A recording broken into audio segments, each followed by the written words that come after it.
बच्चों, we Nishapur Iran का कदीम शहर है जो खरासा के सूबे का सदर मकाम था। वहाँ एक सौदागर था जो खुद को निहायत अक्लमंद समझता था। वो शहर शहर घूमकर अपना तमाम माल तिजारत फरोख्त कर देता था। इसे जब कारोबार में नफ़ा होने लगा तो दूसरों के मुकाबले में कामयाब इंसान समझते हुए इसने खुद को आकिल कहलवाना शुरू कर दिया और लोग उसे उसी नाम से जानने लगे। आकिल का असल नाम नसीर उद्दीन था। वो माल तिजारत की सूरत में नादिर व नायाब अशिया लाता था।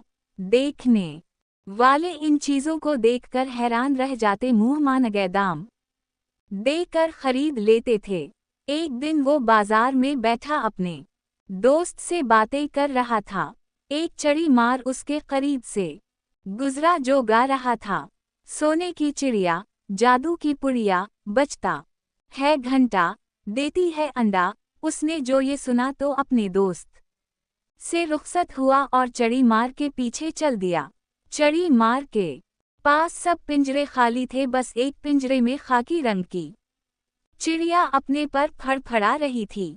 सौदागर चलते चलते सोचने लगा कि सोने की चिड़िया मुझे खरीद लेनी चाहिए।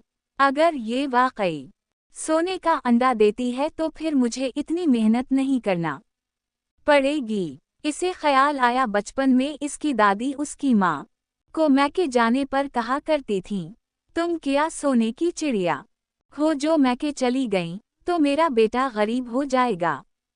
तो गोया सोने की चिड़िया होती है। बस इसकी ये ख्वाहिश थी, काश इसके पास वो चिड़िया हो। चड़ी मार को रोकते हुए सौदागर ने कहा, भाई क्या ये वाकई सोने की चिड़िया है? ये तो आम सी चिड़िया लग रही है। चड़ी मार ने उसे ऊपर से नीचे तक देखा और जान गया कि कोई बेवकूफ़ शख्स है जो अमीर होना चाहता है। इसने यकीन दिलाया, भाई चिड़िया नहीं, जादू की पुड़िया है। 14वीं रात को जब दूर कहीं गुज्जर बजता है, ये सोने का अंडा देती है। इस चिड़िया ने मुझे अमीर कर दिया है। मेरे घर में अब तक 10 अंडे दे चुकी है। मेरे मुल्क चलो, वहाँ मेरे बड़े शाहाना ठाट बाट हैं। मैं इसे नहीं बेचता, मगर ये अपने मालिक को सिर्फ 10 अंडे देती है। उसके बाद अगर कोई इसे खरीद ले फिर इसके पास मजीद 10 अंडे दूसरे मालिक को देगी। चड़ी मार की बातों को सच समझकर सौदागर ने वो चिड़िया खरीद ली और अपना सब कुछ चड़ी मार को बेच दिया। चड़ी मार अगले रोज बाजार में फिर किसी को नजर न आया।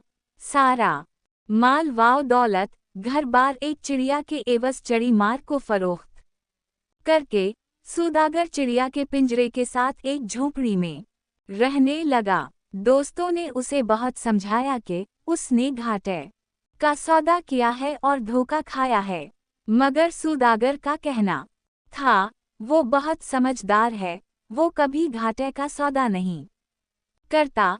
तुम देखना मुझे कितना फायदा होगा। सौदागर को बस 14वीं रात का इंतजार था। आखिर वो रात आ गई। सौदागर बहुत खुश था कि इसकी चिड़िया आज सोने का अंडा देगी। पूरी रात जागता रहा। चिड़िया पिंजरे में कभी सोती और कभी फड़फड़ाती रहती। आखिर सुबह होने लगी, गुज्जर बजा और सौदागर सो गया। जब इसकी आंख खली और वो पिंजरे के पास गया तो पिंजरे में अंडा नहीं था। वो सर पकड़कर बैठ गया। बहुत पछताया और उसने सबक सीखा, गैर ज़रूरी खुद एतिमादी, गुरूर व तकब्बुर कभी कभार इंसान को पछताने पर मजबूर कर देता है।